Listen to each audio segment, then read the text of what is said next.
Yan, dito kami pumesto. Saan yung hangin papunta?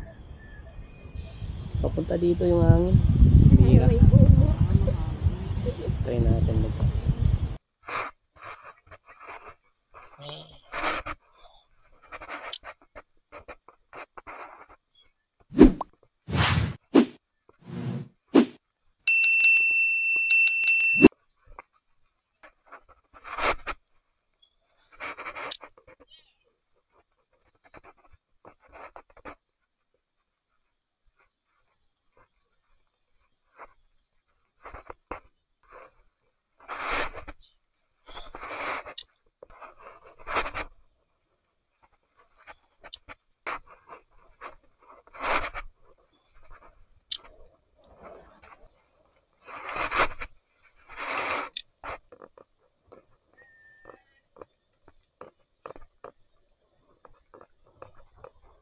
Maalon eh, pati bangka oh.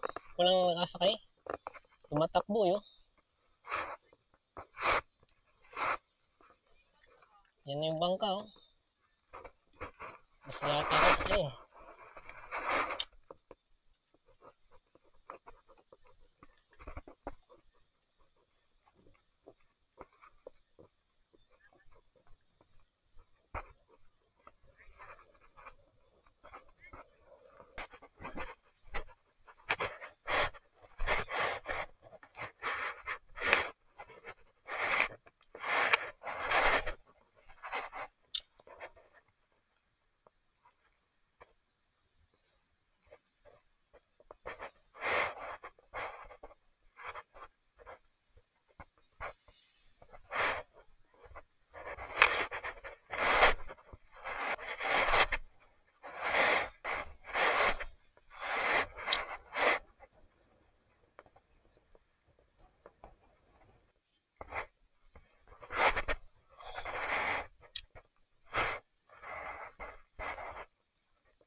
Uy!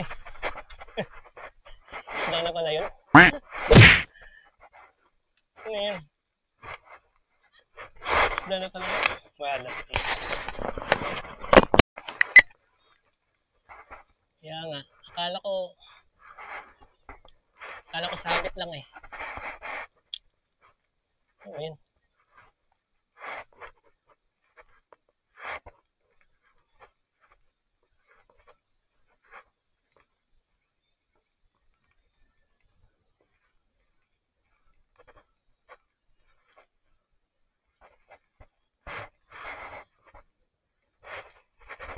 Ang isda yun?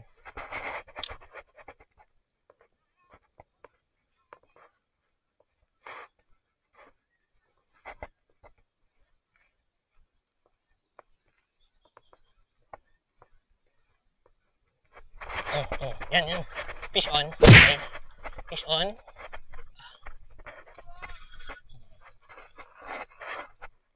Fish on.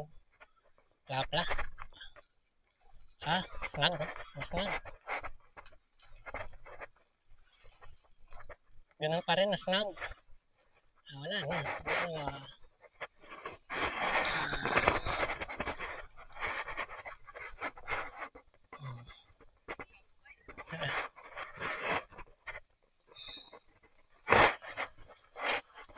Plapla. Uy. Naku, may itlog pa. May itlog pa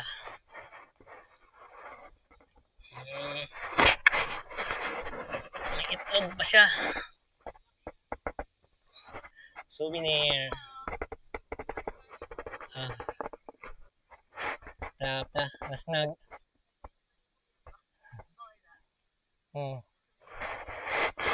Okay, sige. Sorry fish. Okay. Yan na, release na kita.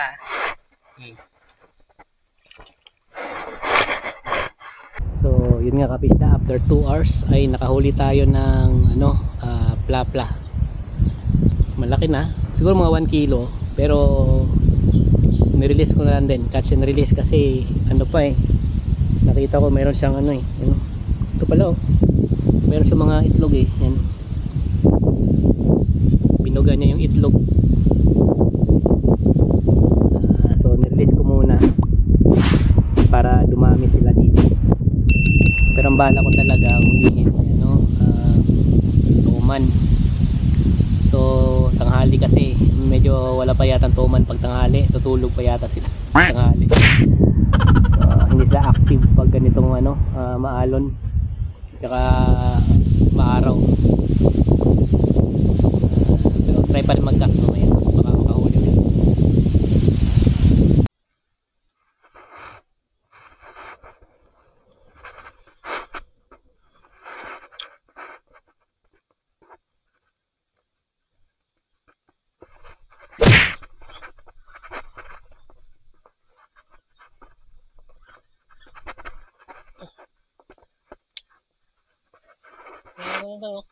Wala ayun.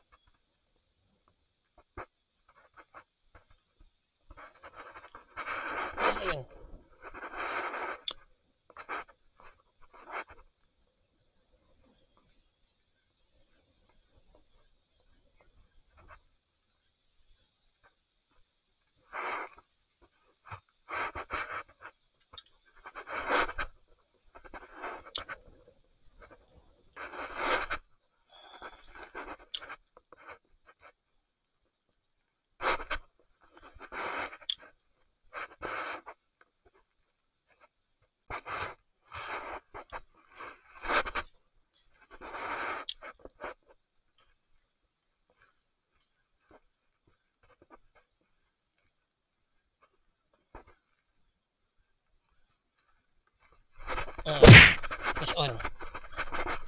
Fish on. No.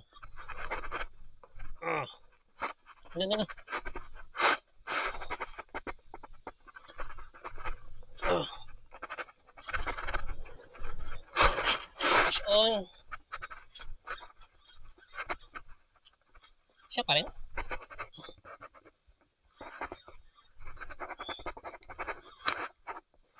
Grabe, siya pa rin.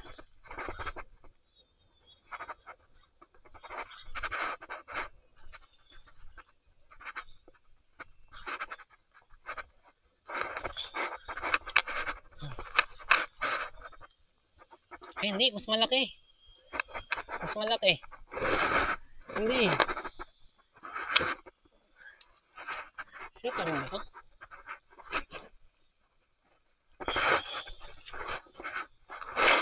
Parang mas malaki. Siya pa rin?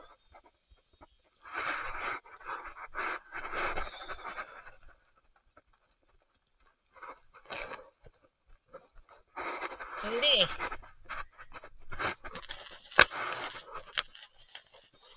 Diba?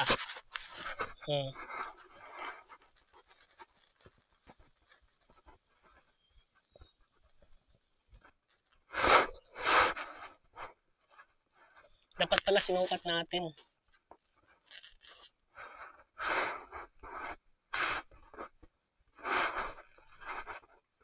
So ito guys, pangalawang plapla. Hindi ko alam kung siya ba yun o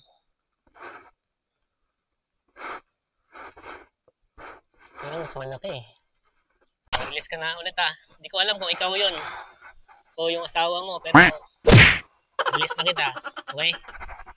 Huwag ka nang kumagat sa lure So yung second plapla ko, dito pa rin siya na spot. Pero mas malakas siya yung mas malakas humila. Di ko alam, mas malaki ba yung pangalawa. Baka teritoryo nila tong area na to. Meron silang mga dito, nest. Kaya pinaprotektahan nila. Siguro yun na lang siguro for this video. Next time ulit mga guys.